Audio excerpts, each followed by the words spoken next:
We unveiled America's Frustration Index. It's at a whopping 67, the highest in 20 years. And as John Carl said, voters have made that clear.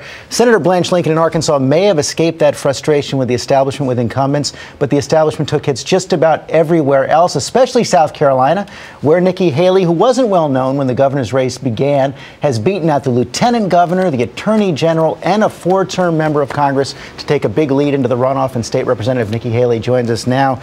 Congratulations on last night, Representative Haley. Is that what you saw last night, voters venting their frustration? You know, I think what we saw was the fact that voters want elected officials who remember who it is they work for. They want someone that understands the value of a dollar.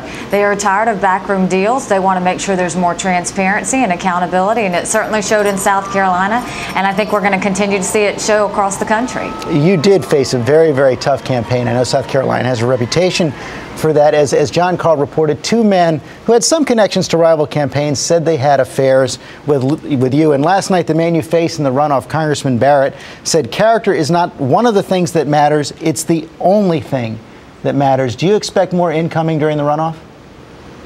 You know, I mean, the one thing we noticed was we were Nikki Who about 6 weeks ago, and then all of a sudden it showed we had a double-digit lead in the polls, and then we had everything but the kitchen sink thrown at us. And our opponents got together. They threw as much distractions as they could, but we stayed very determined. All it did was make us more focused on making sure the voice of the people were heard, and I think it proved last night. We got 49% of the vote. We won 42 out of 46 counties. I think the people said we've had enough. This is about jobs. This is about, you know, the economy. This is about making sure that elected officials know the value of a dollar, and this is the fact that they do not want dirty politics in South Carolina. One of your voters, Martha Clark of Mount Pleasant, South Carolina, told USA Today, our state doesn't need any more attention in the national press for ridiculous behavior. Can you assure South Carolina voters that they're not going to be embarrassed if they elect you?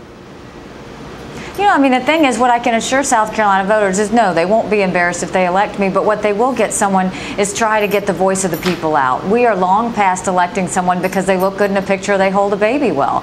If they are not going to work for the people, if they are not actually going to remember what it means to be an elected official, they don't need to be there. And I think this is a time where people are frustrated. They're tired of the fact that unemployment is high. They're tired of the fact that the economy is suffering, and they're tired of the fact that there's too much intrusion from Washington, and they want it all to stop. I'm guaranteed to do that, and I'm going to fight it the whole step of the way. Sarah Palin called you one of her mama grizzly bears. Did she make the difference in this race? You know, what we saw was we were trending up in the polls. It was interesting. We had a agenda that, and basically points of that we wanted more accountability in government. We wanted every legislator to vote on the record. We wanted term limits in South Carolina. We wanted our legislators to disclose their incomes. And so we saw that the message was resonating. We saw that we were moving up in the polls. But when Sarah Palin showed up, it certainly solidified and gave us credibility that this was not just someone that was another elected official. This was someone that wanted to give the voice back to the people, and I'm very grateful to her for that. We only have a few seconds left. Are you confident South Carolina is ready for the first female governor in their history? I think South Carolina is ready for Nikki Haley, and I'm going to do everything I can to make them proud. Okay, congratulations on last night. Thanks very much for joining us. Thank you very much. Thanks for your time.